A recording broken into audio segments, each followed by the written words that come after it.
Will it be in game number 2? Well, let's take a look. P's and B's, pretty pleased for game number 2. SoaR G2A on the left-hand side. Denial Esports on the right. SoaR, after winning game 1, will also get first pick.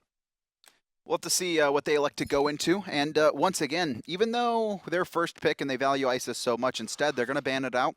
Sol also, I kind of expect to be another ban. I think SoaR is kind of that team that goes in with a set strategy against a team. This is the only time you've seen them, or this is only the second time we've seen them play. Denial Esports, they're going to ban Hou-Yi, so continuing on that trend, not wanting to give Met a god he has performed pretty well at. Odin will be the ban coming out from SoaR. They don't want to see the big cage at all. Sol banned by Denial. So SoaR might have sat there saying, we don't want to leave Sol open, but we'll ban Odin. With the Sol ban, they will go towards Khepri. So SoaR have one of the better Guardians on their side. So Khepri was banned last game as well, but I can't recall if it was in the first phase or the second phase. I'm assuming it was the second phase. No, it was the first last time, obviously. So valuing that Khepri over the Athena clearly. Second option going to Denial Esports. They'll go ahead and select Janus, a character that we have seen sparingly in Season 3. Usually banned out for what it's worth. A lot of bans, to be fair, yeah. Yep. But even when he's not banned, like, he's not really immediately picked too often. Denial, they're going to go back to the Neith as well, so the double global composition. And honestly, this to me screams that we could see a Circuit, and the reason that Denial might just go full on, I'm going to pick players off. SoaR will look in the same direction as Kuang is selected. This does two things. One, Kuang is just damn good. But two, it also helps the situation of Khepri ult being negated by the assassin. So, good pick. And Ullr, no fooler. Yo, Met's like... So, last set we saw Oceans try and be Zapman, right? He's like, all right, I'm going to dive a tier 2 tower. This set, I think we're seeing the same thing. I think everyone's trying to be Zapman this season. We saw Met dive as an Apollo, not on a tier 2 tower, but next to a tier 2 tower, and there was 3 players kind of surrounding him. I think he's trying to show it off. I mean, let's break it down why these players are doing what they're doing in the sense of emulating Zapman, basically. I mean, being the aggressive Hunter is working out well. Hunters have a better power curve in Season 3 than last year. It used to just, wait until the end game and then you're critting people for 1,000, so we'll see you later. Now, the mid game is starting to be a little bit more attractive with these Aussie Ikaval builds, or in the case of the Metyankey Apollo last time around, the Devo gloves into attack speed. So that mid game is a little bit more enticing for our Hunters to go. So we're seeing more and more aggression on Batz on the side of Denial, so some disruption. I like Batz, a god that Skeeledon, I think, played 4 Randozos in his first week, although obviously they weren't able to find some wins. And so we're going to go the way of Anhur and Hercules. So 2 kind of brawlers there. Anhur going to be very good in 1v1 situations, but that means this Ullr going to be mid. So it's going to be Hurriwind back on the Ullr. We saw him play it in relegations pretty well. You say, yes, Hurriwind has played Ullr before. He's also brought Warriors into the mid lane. And Anhur, there's a lot of options, I think, here for SoaR. I don't think anything is cut and dry. I think it's likely we see Ullr mid, but could go Khepri jungle. Ways. Okay, stop. Kuang support, Hercules carry, Ullr jungle. No, wait, I said 2 jungles. So it's going to be Khepri, Ullr, double jungle. It's going to be the 2032 in Kretata. They've actually subbed in for SoaR here. No, Amaterasu going to be last pick. So some team fighting characters to finish off with Denial there. All right, so it will be Hurry taking the Ullr. I told you it was going to be You did, and like I said, that's probably where we're going. But for what it's worth, I have seen Hurriwind take Warriors into the mid lane, like Hercules, or like, I don't know, what did he play the other night? Hercules Chalk mid. Against a Janus, you can get destroyed. So there's Ullr in the mid lane. I've always fancied the idea of Ullr in the mid lane. Ullr is a physical caster, just as much as he is a hunter. Those abilities, if you're able to land that 1-3 combo, Hail of Arrow and Blade of Arrow. What are we then? Are we physical casters or are we magical casters? I'm magical. You? I'm not sure. You're magical? Oh, yeah, baby. My pen matches my tie. I don't think anyone's seen your pen yet. I tweeted it out. Oh, of course you did. No, I know what you mean there, where very ability-based. Yeah. Bladed Arrow and Hail of Arrow is doing a lot early, and a lot of the kills from Ullr don't really come from, I'm going to auto-attack you down, at least early. Late game, obviously, that's going to happen, but early game, it's simply the Axe combo, Stance Switch, Hail of Arrows, and then Bladed Arrow after that, and it's a combo that hits for sometimes half your life or more, especially once you finish Transcendence, and that's exactly what Hurriwind's going as well, so I do like that. No Throwing Dagger, wanting to get kind of that mana base since Ullr's ability costs are pretty high. Yeah, he winds up being so and thirsty. Spins a lot. Yeah, Ullr winds up being so thirsty, especially without a blue buff. Once, the change so long ago. That was like 2 years ago. Yeah, and then, if he's not in the solo lane as well. Helping out are these junglers. We'll see Batz show up versus Kuang. Batz. Both these characters want to wait a little bit until they fight, but Batz has a little bit of a lead, I think. Metyankey, a little bit of trouble on the left-hand side. He's going to be able to jump away, though. Start throwing some autos as Jigz going to escape as well. That mid lane exchange, actually very important. So we saw Hurriwind missed his axe, but he actually finds 3 auto attacks, all 3 for 72 each, which stack up. They force Xenotronics to not only burn a potion, but also be in kill range if Hurriwind can find the full combo. That was a very in the way of Hurriwind's favor. Even though he got portaled into Unstable Vortex, Hurriwind actually has a lot of health potions because he goes into Transcendent. So any even trade is in his favor because, honestly, Janus doesn't really have that I'm going to kill you when you get to this amount of health kind of situation like Ullr does. I want to point out something that Baskin. just happened. The exchange, the situation before that. Last time that Benji charged up his mirror, Baskin made it a point to use Earthbreaker and move Benji away, so he wasn't able to really get his clear out. Definitely something that we want to take a look at in the solo lane is Baskin's ability to use Hercules' displacement against Benji when he plans on using that mirror, because it's so predictable. Speaking of predictable, Hurriwind with a little fake back there, trying to bait Xenotronics or Skeeledon into a spot where they're going to be able to combo either of those players. And SoaR, they have control of the map right now. You can see not only dual lane, but solo lane and mid all pushed up to their tower. And Hurriwind going to get the stun, but doesn't have the follow-up just yet. All of his abilities were on cooldown. But it does confirm that Denial's going to stay in the mid. And I like the split up from Hurriwind and his jungler. Hurriwind stays in the mid lane, and it allows Kuang to go in the backside, which invades from Kuang usually aren't, well, the greatest idea. But if you're able to control who can respond to those invades, Kuang can do it for free. Homiefe not only gets the back camps, but the boars as well in there. And Hurriwind, while he loses a little bit of experience, he should be fine because he got solo wave experience here in the middle. And now, Skeeledon hitting 4 here, not 5 just yet. And now Homiefe, he's 5. He's going to be trying to find Xenotronics very low. There it is, the range. But the Purification going to keep him alive for only a second. Homie still gets first blood on the board for him and his team. No stun coming out from Hurriwind onto the monkey. Metyankey. No. Okay. Can we actually see Skeeledon real quick? I want to see how close he is to level 5. So needed, just a few more minions there. If he had been able to secure those, would have been level 5. Fight might have gone completely differently. First blood going the way of SoaR, as you said. Really just the game of who loves who the most as we watch players reach level 5 before each other.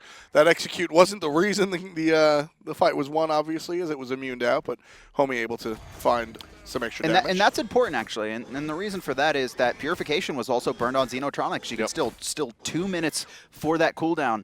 If SoaR fight, I mean, they know that timer. They're going to be able to really focus out Xenotronics, and unless he can time his ultimate to where he'll be CC immune when he gets jumped on or someone tries to stun him, he could just die once again because Hurriwind, he doesn't have Transcendence online yet, but when he does, his auto attacks are going to really start to hurt. Speaking of basic attacks, I really like the selection from Metyankey onto the Golden Bow. Now, Golden Bow, a lot of other people like this a lot more than I do. I think that I think there are some issues with the Golden Bow, but I love it particularly on a character like Anhur, who, despite being relatively ability-based, wants to fight you and wants to fight you early, and those basics, especially if you're in the sands of time, definitely hurt.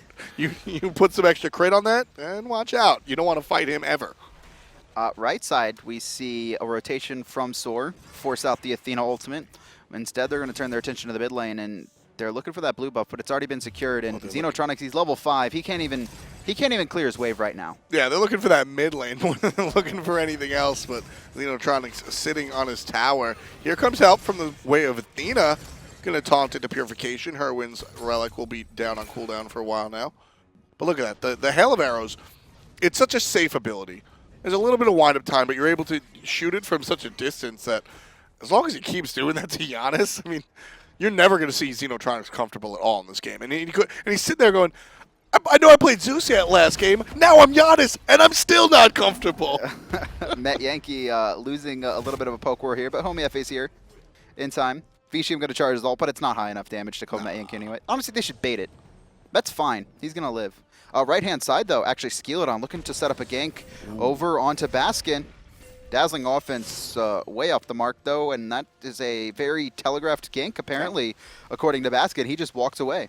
Yeah, I mean, really, it was the Amaterasu ultimate. I would have liked to see the turnaround. I want to see Skeeledon ult first so that Baskin can't respond. He doesn't have purification. The biggest problem there for Skeeledon was that he actually doesn't have blink yet. He's gone into the purification, and honestly, Batz is a different character once he has blink online. He can get into fights and still have his jump to get away. While the jump is good early to slow people, heading into this mid and late game, it's just kind of a detriment because now you're an assassin kind of in that front line. But he actually might try and force it here. Jumps over the wall looking for some combination. Fear No Evil sends Jigz right into the wall. Khepri ultimate still available, going to be used on himself. Hell of Arrow sends Skeeledon back to the back line. That's that. Yeah, Skeeledon, he's going to have to make a trip back to base, nothing to farm anyway, and SoaR just continue to pressure the map, and nothing Denial can do to respond right now. They've tried, though, to be fair. You saw, I mean, Skeeledon forced the fight there, but the team actually targets Khepri instead, but it's just, they don't have the damage online yet. Both Axe and Portal going to miss, so Hurriwind and his mid laner won't deal with too much. But again, Hurriwind able to fire that hail of arrows over the wall. I mean, there's only a single kill on the board, but it's already a 2,000 gold lead for SoaR. I mean, there's it's so hard for Denial right now to fight back into this. We haven't seen like any real gank attempt yet. Yeah, it was really just out of Denial. It was just Skeeledon. Oh, he found him. But is it enough damage? I don't think so. There's the shot from Janus. Does hurt Homiefe, but not enough, unfortunately. I mean, we're 7 minutes in, and Janus still hasn't finished his penetration boot. You could see it, you know, right there. The team, just gold-wise, is really far behind their opponents. It's 600 direct gold lead for Hurriwind, and he didn't even find first blood. Yeah, Janus has just been stuck under that tower the whole time, man. That's... And this, honestly, this entire lead is the mid and jungle. This is really worrying for Denial. You know, Skeeledon and Xenotronics, they're good individual players, but right now they've just been getting out-pressured. They've just been getting handled by Homie and Hurriwind. Exactly, and one of the important things about these two incoming assets were the fact that they played together, and that jungle mid bond is important, and etc., etc., etc. But it's just not enough at this moment. And SoaR is considered one of the top teams, but I mean, would you point them as the #1 team? There were going to be stronger opponents that Denial run into. I mean, I don't think there's going to be much stronger outside of like LG. Sure. You got on the side of ooh, big kill coming out on the solo lane. Benji falls to Homiefe in his ultimate. Homie stole that one. Oh yeah. He was Benji was dead, doesn't need to burn his ult, uses it anyway, but does get to take to the sky and look for any rotations, and he's going to once again look for this blue. Oh, but he's looking to catch Skeely in the jungle. Skeely's going to read it, though. Jump away. Homie pulled the trigger a little bit too early. Exactly. Unable to really find the range on those abilities to get to ensure the slow that was coming out. Hurriwind's being cheeky over here in the left-hand jungle, but no, this is just a bait, because actually SoaR's dual lane has been doing the Gold Fury for quite some time, and Hurriwind, while he knows he could go and help, instead he would rather zone and make Denial think he's doing something else. It's going to be a reset, though, as Shadowq figures it out. Shadowq gets in trouble. Oh, he's Stun, dead. root, hug, Beautiful. toast. Metyankey puts #3 on the board for SoaR. With the support down, doesn't look like SoaR feels comfortable enough to go towards the Gold Fury by themselves. One of the biggest strengths of Athena is when she's ahead, she can charge her dash, dash forward, taunt, right? No other support really has that ability to instantly get in your face and use a massive CC, right? Geb, Ymir, they both have to blink, or Geb has to roll out, which is a wind-up time. That's one of the biggest strengths of Athena. But the problem is when she's behind and when she gets CC chained, there's still that charge-up time on the dash. We see her start to charge it up, impale from Metyankey, start to charge it up again, root coming out, and then a silence from Khepri. And then by then she's just dead. Yeah. It's just beautiful CC chain. Always raining on the parade of Athena. SoaR come out on top of that one. Big plays. You know, Skeeledon still. 0 deaths to his name. but just unable to keep up with his opponent as Homiefe has gotten 2 kills. Just been a non-impact so far, but that's really not, his fault alone. That's SoaR, I think, really just playing well. And while Janus and Janus and Batz have very good team fights, it hasn't been team fights. It's been 2-on-2s, and honestly, Denial has been getting pressured out and, more importantly, poked out. So once the fight even happens, SoaR they already have a health lead. And I mean, Hurriwind is also playing extremely well on this Ullr. So very, very well. Homiefe in some trouble. He's going to get caught out between 4 players. He'll use his teleport. Oh, no.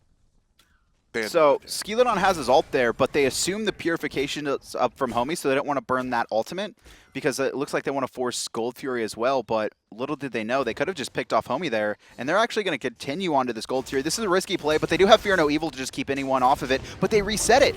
Fear No Evil's used, and they're all looking at Jigz. Jigz does get the ultimate off onto himself, and help from Hurriwind will create the distance. Benji looking for the kill. It's taken out by Xeno. Denial on the board at 10.5. Baskin, he's going to come around the corner. He's looking for Shadowq. Shadowq going to dash away for now. It's only a kill, but honestly, SoaR, they're still fighting it. They're looking at Benji now, who's caught on a wall, and now there's the Athena ult coming on top. Once the Athena ult comes, everybody can leave. They know the police are coming, so no I feel like Denial could have just committed to that Gold Fury. I guess it's a little bit risky, but they had Fear No Evil where they could just force anyone off, and SoaR would have had to rely on kind of these ranged abilities, and while they could have stolen it, right, with Desert's Fury of Hail of Arrows, it's much harder for them to. I agree. I think that is a situation where Denial coulda, maybe even shoulda, and possibly woulda. It's because they're so far behind already without even getting into team fight phase that I think it's kind of like, when do you make the risky plays? Because risky plays, like trying to stink a fire giant when you're behind, like sometimes you just get to the point where the game's over, right? If you just let it continue, the game's over. We need to try and force something, which is one of the biggest weaknesses we see from kind of lower end teams where they're losing really hard early, and instead of trying to force something or make something happen to close the gap, they just keep losing and losing and losing, and they get chipped away and chipped away and chipped away, and then it's all of a sudden a 10K gold lead, and they're even in kills sometimes. You are never say never. You are rarely going to experience games in the SPL where you are tied with your opponent for 30+ minutes. You are almost always going to find yourself down 2K, 3K, 4K. You have to get used to fighting from behind. And, as much of a cliche as it's turned into, fighting from behind is a valuable skill, and some teams and players are better at it than others, and I think that's something that we see our more experienced players get better at. Eager haven't had the best record so far this split, but they are so good at fighting from behind. We saw that specifically in the Emmys, that were even 6,000, 7,000, 8,000 behind, they were still taking fights unafraid. And obviously they lost that set, but they were able to hold out for much longer than I think they should have if they had just kind of bled themselves to death. That's a huge part. We'll continue this conversation in a moment as Baskin picks up Shadowq. It's now 5-on-4. SoaR with the better numbers. Skeeledon gets impaled and smoked. Hurriwind with another kill from the mid lane Hunter. And SoaR now on the chase. There's a strong root and some damage onto Vetium. Sanctuary saves him for just a moment, but he's stunned out. Baskin picks up the Hunter with his ultimate. And now Metyankey giving chase to Xenotronics. Can't find the slow, can't find the stun. Looking for the basics. Baskin comes around from the side. There's Hurriwind and one more shot. Hurriwind on a tear. 2-0-4 for the mid laner. Hurriwind actually walks back into the Athena ult so he can get revived and in a better position. Now Jigz is being focused. Doesn't matter though. CC Chan comes at. Baskin finds a kill, and that's going to be 3 dead on the side of Denial. They're going to be looking at this Gold Fury now. Jigz takes a trip back to the base, and Shadowq goes and farms the left wave. He concedes. Biggest thing that SoaR has on their side as far as their teams, what the team is good or bad at? Awareness. Awareness. None of these players have tunnel vision. None of these players have really shown their tunnel vision. I want to go back, and a lot of players may not remember this. Game 1, we saw SoaR bait Fire Giant. And then we saw Homie take to the sky, and SoaR actually started to lose the fight in that engagement. And what happened is he actually saw a player over by his Phoenix, over by their Phoenix. And he could have gone and finished that player off with his ultimate because he was so low. It was almost a guaranteed kill. Right. It was like the ult would have killed him. And instead, he looks at him, and instead, he turns his camera and focuses on saving Metyankey, who is currently in the sky from the Naja ult. Homie gave up a guaranteed kill to maybe save Metyankey. And I mean, we saw that in the last exchange with, Jigz stepping in front of. That's the whole motif of this team, is everybody is helping everybody. They're holding hands. They're not really looking for their own highlight reel. Jigz, unfortunately, nobody around. So Hurriwind can't everything we just said is now turned on its head as Jigz gets incredibly cocky, spams clap in front of 3 members, and gets picked off for some reason. I mean, I'm sorry. I'm tilted now. Because we saw this in relegations too. He's so This mad. team is like, they just get so cocky after we just praised them. Because they do these phenomenal plays and then they feel themselves. Sure. And then they like to be cocky. No, I'm not saying that's going to turn the game, but it could have, and it might. There's an ultimate. That's another player picked off because of that. It's another pick, and yeah, you're right. This is kind of all waterfalling from the fact that Jigz wasn't around in that fight because he was picked. So even though I don't think Denial's going to get a lot off of this because most everything is down. Actually, no, look, left-hand side, they're going to get a tier 1 tower as well. Vetium, no one's responding to this. You can see players coming now. Now the question is, will Vetium read in a time, or is he going to commit to the tower? He commits to the tower here. He might be dead, though. They do have Athena ult. Yeah, they've got a blink from the Kuang as well. Waits out the backflip. There's Athena ultimate. Homiefe is rooted. Can't find the damage. Here comes the rest. Jigz provides taunt. That's going to be a good look. Vetium going to be safe now. Sprint pop for SoaR, but and nowhere to go. Skeeledon gets a mid-tier 1. Because Jigz decided to get cocky and spam clap in the enemy's jungle, they lose 2 players and 2 towers. Now, don't get me wrong, SoaR's still in the lead. But this is why you need to have respect for your opponents. Not arguing this is that at the all. perfect showcase of why you don't get cocky when you get ahead. I still think SoaR have a massive lead, and they're still in control of this game, but it's been reduced to 5K now. Yeah, massive might have been what it was when it was 9K. Now at 5K. More importantly for me, though, is that That's a SoaR game. are delayed on extending their lead because it was at 14 minutes that they had like a 6.5 gold lead. Now it's only 5,000, and it's a couple minutes later, and now they're going to have to wait for more opportunities to open. Jigz gets taunted. Again, he's isolated. This time Homiefe is here to provide some triage. Triage by way of damage, though. Neith ult the only thing that's going to stop Homiefe. Evil probably a little too aggressive there. Now, SoaR, they're going to be grouped up, though. 4 members here near the mid lane as Metyankey going to steal away the red buff for, I think, the everyth spawn. I think we've only seen Denial able to secure their first one. Everyth, I like that. Baskin on the other side going to bait out the purification. The bowling ball going to come on through. A couple of basics, and Skeeledon's down. Another pick coming out for SoaR here. Now they're looking over to left-hand side. Homiefe trying to find Vetium. One more auto attack. The heal from Vetium not going to come in time. There's the Desert Fury out from Metyankey. Switches targets as Janus is hunted down by Hurriwind. I'm telling you. This is still 17 minutes in and a 5K gold lead. It's going to be a tier 2 tower as well, so we're going to further lead and honestly looking for another kill. Shadowq actually a beautiful step forward there as we saw Baskin try and knock him up. Ullr might be my favorite Hurriwind god. I'm serious. He plays this god just almost better than some of these mages that come out. What about better than Zapman? I'm just talking about Hurriwind's ability. I mean, what about better than Zap? No. We're talking about Ullr. You're talking about his ability to play Ullr. Who's better, him or Zapman? Right now. Loaded question. Loaded question. So who's better? Loaded question. Yeah, I know it's a loaded question. At Ullr specifically, I mean, Zapman has the history, so I have to say Zapman. Oh, that doesn't sound like a future. Oh, the new future is possible. Why is Grandpa Zap about to retire? Are you saying Grandpa Zap? No, I didn't come anywhere close to say. I think Zap's the best Ullr in the world. That's all I'm saying. You didn't just put words in my mouth. You put a whole statement, book, and follow-up comment. It's not fair. I also put out the sequel as well. And the prequel. New York Times bestseller. Gold Fury started by Denial. Halfway down with the objective already. Jigz is going to stick his nose in, and we'll see some members of SoaR come around from the backside. Evil's going to turn Hurry around, and he's going to hit sprint, look towards his opponent, jumps over the wall, looking to get Randy. Can't find the stun.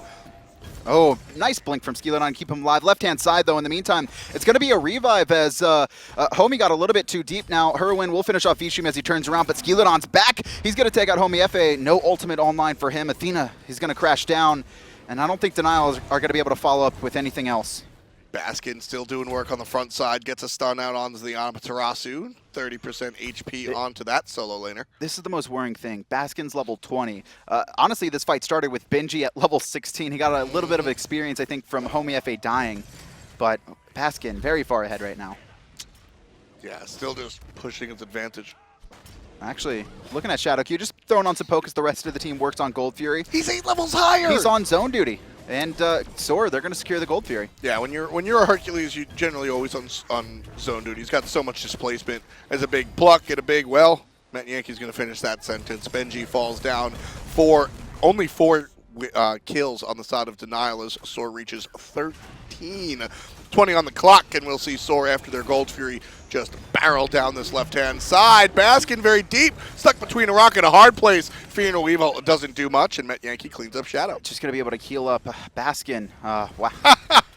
It just, no fear. And SoaR actually diving into a tier 2 tower as the tier 1 was still up. They're going to take out the tier 1, and now they're going to look for the tier 2 as well. No fear, no evil from Denial. It's going to be very hard to hold this without that ability. And honestly, Vetium almost dying there. Baskin, he's not going to give it up though, chasing him down.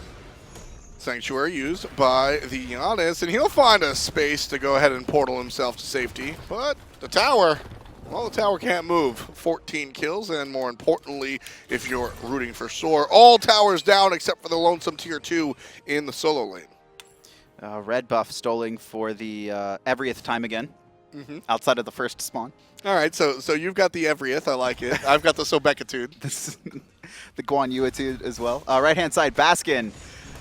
No fear, a lot spent into this frontliner who is now almost full build, only needs 1 more item to be completed. Going to have the blue buff going his way. I believe he stole it. Oh, no. Yeah, I went to Jigz. Jigz going to have a little bit of cooldown, and now Jigz going to need that cooldown as he's aggressed on by the entire Wolf Pack. Denial going to use their jungle ult to spread out the team fight. Very good move, but SoaR now in some trouble. Homiefe decides to turn it around, take out Skeeledon. That was a lot spent into a very tanky Khepri, and now SoaR going to be chasing him down left-hand side. Hurriwind, he's going to be dealing with Athena while the rest of the team focuses on that tier 2 on right. Baskin continuing on the zone duty. Way too tanky to deal with there. And it's going to be a tier 2 once again. Now all towers off the map for Denial. We're only 22 minutes into this game. You know how Pokemon have, like, evolutions? Yes. Certain Smite gods have evolutions. Hercules, when he gets a huge lead, just turns into Jercules. I mean, that's just what we're seeing. Baskin is diving 5 people and just...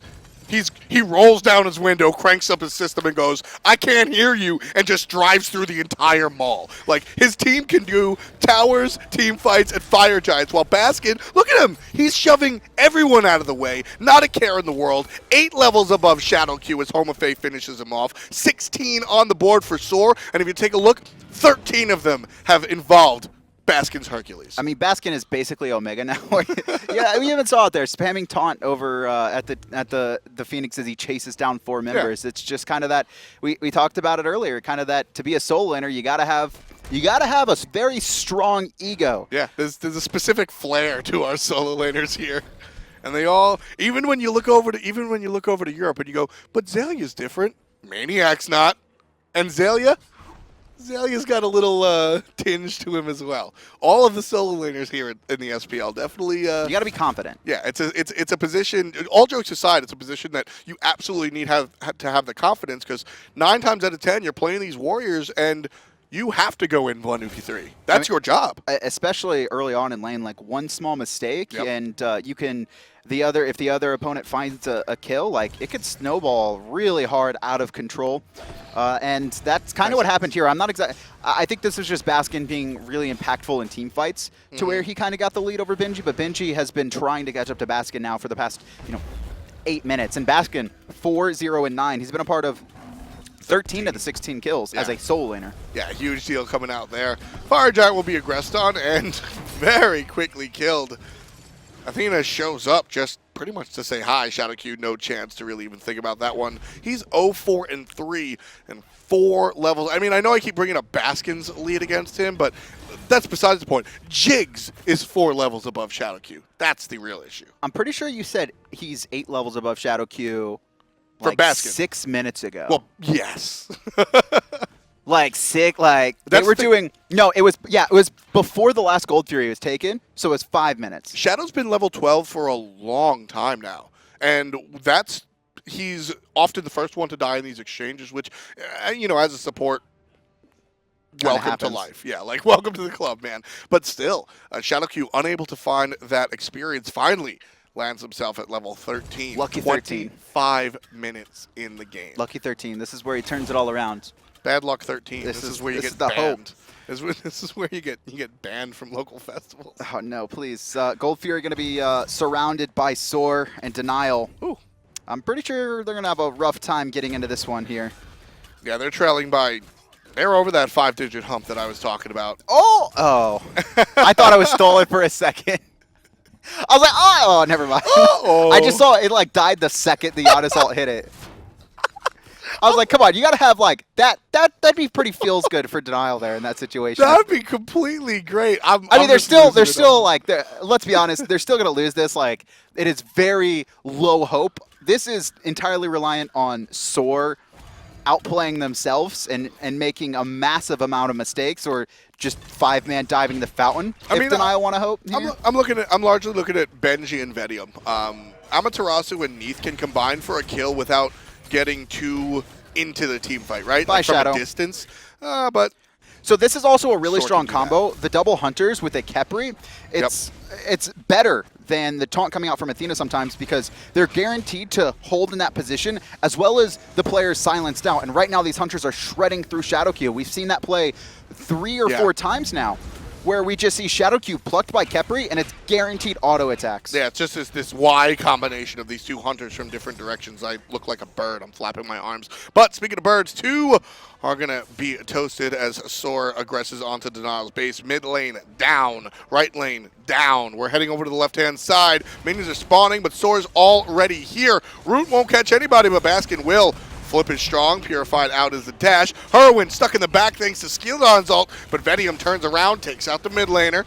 Metyankey a little bit low, but he's positioning himself very well as Baskin holds the front line. Khepri going to be able to keep his team alive for now, but honestly, Denial, they're holding pretty well. They don't come up with anything but a single kill, but it doesn't look like SoaR is going to be able to get anything more, so their last Phoenix, it's very low, but somehow manages not to be taken. I love this from Vetium. I love that, right? He was planning on stopping Jigz on his the last second of the back, but instead he actually baits 2 to stay there. Homiefe still hanging around as well. Root onto Vetium, not going to find it. Shadowq tries to look for Homiefe. Shadows, he'll be fine. SoaR on the retreat, and this is the importance of SoaR doing that Gold Fury. Denial would have been able to just, okay, we made the defensive set, we got to kill, people are low, we can run right towards the Gold Fury and pick it up, but since SoaR did it, it's not an option. Xenotronics going to be forced out of this one. The rest of Denial Shadowq getting turned on. It's going to be Metyankey to find Shadowq as Homiefe right now. He's doing a lot of damage. He's got Rod of Tahuti, Polynomicon online. You can see Shadowq still level 13. I mean, between the last 2 levels of 12 and 13, he's been at this mark for, I believe, 8+ minutes now. Maybe working on 10. There's the ultimate from Xenotronics trying to find a way to the back line to deal with Metyankey, but the Anhur are able to pummel the Phoenix. All 3 birds are down for Denial at the moment. Skeeledon moving forward here. Fear No Evil not available. Homiefe going to turn on him and then immediately run away, and all 3 Phoenixes down. SoaR, not all the players are, actually most of them are. It's just kind of like Homiefe and Jigz. You know, last game, Denial, they had some troubles. They obviously lost, but they still looked like a decent, know, everything was working out. This is the first bet, and coming into the series, Denial was 4-2. Coming into, this is a situation where Denial, this is really the first time where I've seen them play poorly. Very poorly. Yeah, there's a lot of mistakes happening, a lot of misinformation, I guess. Wrong decision-making is really what I mean to say. And this is, Denial have lost games, but this is the first time I'm really getting to see them play just not as strong as I would have liked them to, as Homiefe just picks up a lonely Xenotronics. And SoaR at this point can do, honestly, whatever they want to do. Skeeledon, I'm not sure if he has jump. There's going to be his blink, but Homiefe waiting for it. See ya. Vetium's going to go ahead and split push. What? Was that a one-shot? Did anyone else do damage to him? All I heard was the chomp. That was like, what? Did he? Hungry Effie just coming on down with this Kuang 7-1-7 on the jungler. SoaR pick up their Fire Giant after the 20th kill. Almost a half hour of competition in our game number 2 between SoaR and Denial, and 5 deaths in total for the team of SoaR, 0 of which are on Metyankey. Denial have conceded. Yeah, they're going right for it. Nothing to do here. No chance to survive. Make your time. SoaR win 2 games in a row above Denial. That was an F6 without actually F6ing. Yeah. You saw Athena and Neith working on a Phoenix on that left-hand side there, but a beautiful set coming out from SoaR. Game 1 was pretty competitive. Game 2 was just SoaR running over Denial, having full control of all points into the game. Every single direct matchup, they were winning every lane. They were invading successfully. Baskin, once again, just so much more effective than Benji, coming in with early rotations and fantastic zoning. And I think SoaR's a big part of the reason that we saw some stumbles and some misplays coming out from Denial as well in game number 2. We'll take a look at how this one started as we glance over towards First Blood, and it was all about Homiefe, able to go ahead and just destroy Janus. Smart play by Xeno to avoid the ultimate, but Homie's got some extra bags in, or tricks in his bag. And the story for the rest of the game, honestly, Kevin, was still all about Homie. 7-1-7 player of the game. You could see him take a trip over to the solo lane as well, which you don't always see too often. The ganks on the solo lane. This just accelerated Baskin getting ahead. Look at that one. Xenotronics can't escape the I'm so dragons. sorry, Xeno. Yeah, and one of the things that I like about Kuang is Kuang's ability to visit that solo lane. You mentioned that it doesn't happen a lot. Well, it's usually warrior v warrior, and you're building physical defense. So Omega builds Nimi and Lion, right? So like, all of a sudden, Kuang can really exploit that. So Kuang visiting the solo lane not only helps him out, but also helps out Baskin. Baskin, hello? Oh, I thought Baskin was on the line. No, he just got plays from Baskin. You threw it like it was Baskin on the line. I wanted you to say something nice about Baskin. He is the best solo laner in the world, or at the very least in the conversation. Sure. He is uncontestedly in the conversation for best solo laner in the world. Maybe one of the better players we have all around. Look at that, just a 2-man knockback. And Baskin, both games, honestly, just such a good job. Yeah. Just being kind of that frontline warrior where you get a lead and you abuse it. Yeah, game 2, again, Smite's always a team game, but game 2 was the story of Baskin and Hurriwind. Like, the two of them combined. Hurriwind was Homie, too. It was everyone. Everyone was a star in that second game. I'm sorry. Even if he wasn't on the line, we are joined by the mid lane, the Hunter player, apparently, the multi-role extraordinaire. It's Hurriwind. Congratulations on your wins. How you doing, buddy? I'm doing fine, thanks. And sorry, you're gonna have to get me today. No Baskin. I know you were excited about that, but I'm gonna have to break your heart here. Oh, no. I don't know if you listened to the cast, but I was very excited about your Ullr play, which is what I'm gonna lead the interview with. We've seen a couple of mages. Everybody tends to have the Neith in their arsenal, and we've seen some interesting things come out from Yaman. What makes you like Ullr in the mid lane? Well, I still do think Neith is good, but I think that Ullr has a lot more kill potential, and honestly, if you can land your abilities, he has like more early pressure than Neith can have. That's why I like him, I think. Wow. Tell me a little bit about how Baskin has been working out for you, because obviously, at least in these 2 games specifically, a very big impact. Is this kind of like his experience from Cloud9 that's helping you out, or simply the fact that he's just that good of a player? Baskin's just nuts, man. I don't know. Yep. He just there's never a game where I'm just not like impressed by his plays, by his rotations, by his communication, by everything. Talk to me a little bit, because we mentioned in the cast kind of the awareness. A lot of times you'll see certain teams chase down kills, even if they're guaranteed, but it really seems like your team is more focused on keeping everyone alive. Is that something you guys look for in team fights? Is this happening naturally? Do you practice this? Why are you guys so good at protecting one another? Well, it's very situational. If we think that we can actually help a teammate survive, we value that over getting a kill. Generally, I mean, it is very situational, but if I think I can save Met in a fight, I'm going to save Met over like chasing a kill I don't know I can get for sure. I'm going to ask you something a little bit more fun. A lot of times we focus so much on the game, but there's so much importance in the synergy between the players. And as Kevin and I have pointed out multiple times on the broadcast, including that question we just asked, you guys seem to be on a different level. What is it? Do you guys do anything outside of Smite together? Do you guys hang out, play games together? Because it seems like you guys are super on the same page as if you hang out all the time. Yeah, I mean, one of the big things with us is, I mean, Baskin first joined our team just because he was good friends with all of us, and we'll be playing like different kinds of games, calling or CS:GO or whatever it is in the time that we're not playing Smite, and sitting in TeamSpeak and talking to each other. And I do think that like sort of friendship bond like helps us play well together and helps us keep positive attitudes with one another. Yeah, as we said, 2 more wins puts you at 3-1 for the season. Before we let you go, man, I want to give you your opportunity to step on a platform and say hi or whatever you want to anybody out there. Yeah, I want to give a shout out, first of all, to our newly acquired sponsor, which is SoaR, who've been very helpful and very encouraging with everything. And with SoaR, we have the G2A sponsorship and the Gunner sponsorship. I want to give them a shout out. I want to give a shout out to all of my teammates, Metyankey, Homiefe, Jigz, and Baskin. They're all wonderful players, and they have all had a great attitude thus far in our team, and I hope that continues. And I think that's pretty much it. Just shout out for having a great putting on a show for everyone. Well, awesome. Smack. Thank you so much. I'm going to blush. Hurriwind, mid laner for SoaR Gaming, and absolute terror on the Ullr. That's not the last game we're going to take a look at, though. One more North American game coming for you. It's going to be Luminosity versus Eager.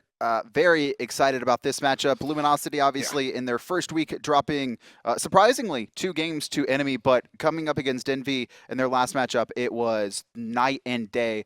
And Eager, they're going to have a tough matchup ahead of them. Yeah, Luminosity, they've come back to what we sort of expect out of them. They are a top-tier team. Eager, on the other hand, they can go either way. Will they be able to topple the likely #1 team, or will they stumble? We'll take a look at just a few. Stay tuned. Hi-Res TV.